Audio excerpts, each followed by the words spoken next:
ચલો આજે આપણે સરગવાના શાકની રેસીપી જોઈશું। પ્રથમ આપણે તેને છિલકા ઉતારીને નાના નાના ટુકડા કરી લઈશું। તમે જોઈ શકો છો સરગવાના આપણે નાના નાના મધ્યમ ટુકડા કરી લીધા છે। બે મધ્યમ કદની ડુંગળીને આપણે ઝીણી ઝીણી સમારી લઈશું। એક ટામેટાને પણ આપણે પાણીમાં ધોઈને ઝીણું ઝીણું સમારી લઈશું। તમે જોઈ શકો છો આપણે ટામેટું અને ડુંગળીને ઝીણી ઝીણી સમારી લીધી છે। હવે આપણે લસણની પેસ્ટ તૈયાર કરી લઈશું। જો તમારા ઘરમાં વધુ લસણ ખાતા હોય તો વધુ નાખવું, અને જો વધુ ન ખાતા હોય તો 4 થી 5 કળી ઇનફ છે। અમારા ઘરમાં તો બધા લસણનો વધુ ઉપયોગ કરે છે, તેથી તમે જોઈ શકો છો આ લસણની હવે ગ્રેવી કરી દઈશ। આ આપણી લસણની પેસ્ટ રેડી થઈ ગઈ છે। હવે આપણે સરગવોને સારી રીતે પાણીમાં ધોઈ લઈશું અને કાણાવાળા વાસણમાં કાઢી લઈશું। આ જ રીતે બધા સરગવોને આપણે સારી રીતે પાણીમાં ધોઈ લઈશું અને કાણાવાળા વાસણમાં કાઢી લઈશું, તેથી પાણી નીચે નીતરી જાય। ચલો આ સરગવો પણ ધોઈને કાઢી લઈએ। આપણો ધોઈને રેડી થઈ ગયો છે। ગેસ ચાલુ કરીને કુકરને ગેસ પર મૂકીશું। 2 થી 3 ડોકલી તેલ ઉમેરીશું।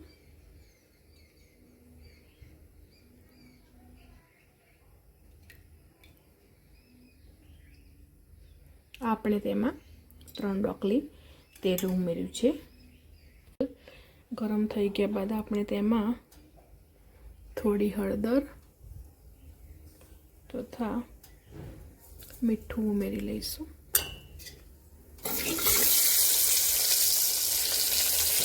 હવે આપણે તેમાં જે સરગવોના નાના નાના ટુકડા કરી લીધા છે તે ઉમેરી લઈશું અને સારી રીતે મિક્સ કરી લઈશું।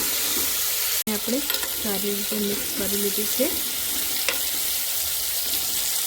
હવે આપણે તેમાં સામાન્ય પાણી ઉમેરીને આપણે કુકરનું ઢાંકણ બંધ કરી લીધું છે। હવે આમાં 1 થી 2 સીટી આવવા દઈશું। સીટી આવી જાય ત્યાં સુધી આપણે આગળનું કામ હવે કરી લઈશું। સિંગદાણાને થોડા શેકી લઈશું।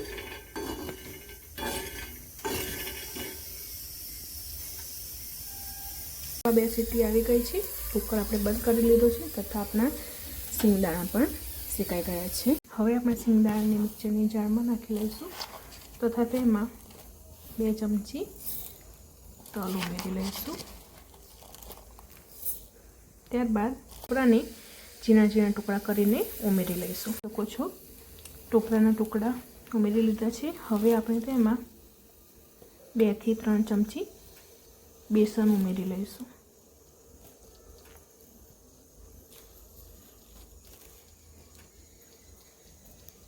આપણે તેમાં બેસન ઉમેરી લીધું છે। હવે આપણે તેમાં પાણી ઉમેરી લઈને મિક્સરમાં ગ્રાઇન્ડ કરી લઈશું। ગ્રેવી એકદમ રેડી છે। આપણે પેનને ધીમા તાપે ગેસ પર મૂકી લઈશું। આપણે 3 થી 4 ડોકલી તેલ ઉમેરી લઈશું। જો તમારા ઘરમાં તેલનો ઉપયોગ ઓછો થતો હોય તો તમે ઓછું પણ ઉમેરી શકો છો। આપણે 4 ડોકલી તેલ ઉમેરી લીધું છે। તેલ આપણું ગરમ થઈ ચૂક્યું છે। હવે આપણે તેમાં જીરું તથા આદુની પેસ્ટ ઉમેરી લઈશું અને તેને સાંતળી લઈશું।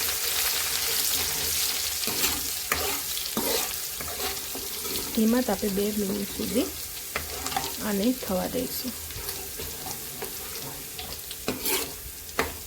મિનિટ થઈ ગઈ છે। હવે આપણે તેમાં ઝીણી સમારેલી ડુંગળી ઉમેરી લઈશું।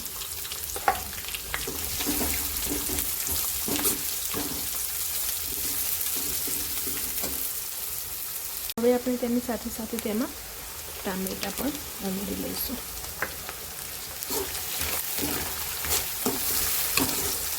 ટામેટાને 5 મિનિટ સુધી રોસ્ટ થવા દઈશું.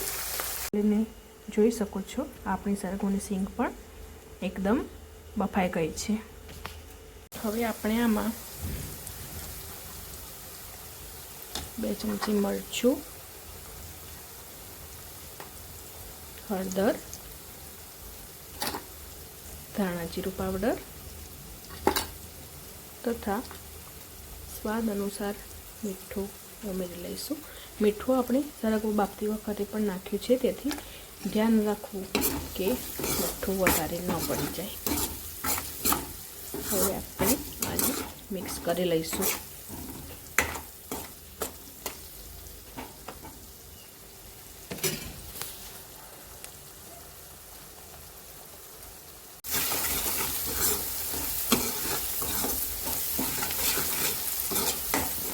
હવે આ રેડી થઈ ગયું છે. હવે આપણે તેમાં સિંગદાણા અને તલ અને ટોપરાની જે પેસ્ટ બનાવી છે તે આમાં ઉમેરી લઈશું.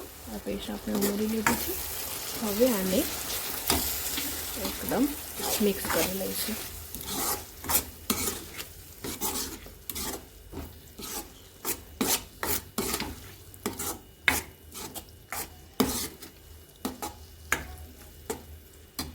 હવે આપણે આને 5 થી 7 મિનિટ સુધી થવા દઈશું.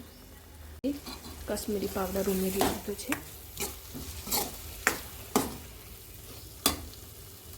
5 થી 7 મિનિટ થઈ ગઈ છે. હવે આપણે તેમાં બાફેલી સરગવોને ઉમેરી લઈશું.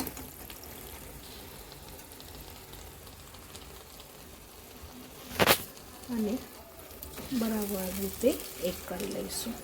આપણે એક કરી લીધું છે. હવે આપણે તેમાં જે પ્રમાણે ગ્રેવી કરવી હોય તે પ્રમાણે પાણી ઉમેરીશું. હું તેમાં અડધો ગ્લાસ પાણી ઉમેરીશ.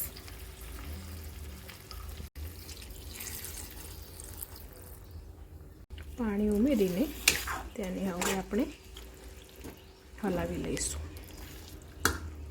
હવે આપણે તેમાં ઝીણી સમારેલી કોથમીર એડ કરી દઈશું અને ઢાંકણ ઢાંકી દઈશું અને 5 થી 10 મિનિટ સુધી તેને થવા દઈશું. 2 મિનિટે આને હલાવતા રહેવાનું છે, કારણ કે નીચે ચોંટે નહીં તેનું ધ્યાન રાખવું જરૂરી છે. 5 થી 7 મિનિટ થઈ ગઈ છે. હવે આપણે ગેસને બંધ કરી લઈશું. આપણું શાક રેડી થઈ ગયું છે, તમે જોઈ શકો છો. આ સરગવાની ટેસ્ટી સબ્જી આપણી રેડી છે, તમે જોઈ શકો છો.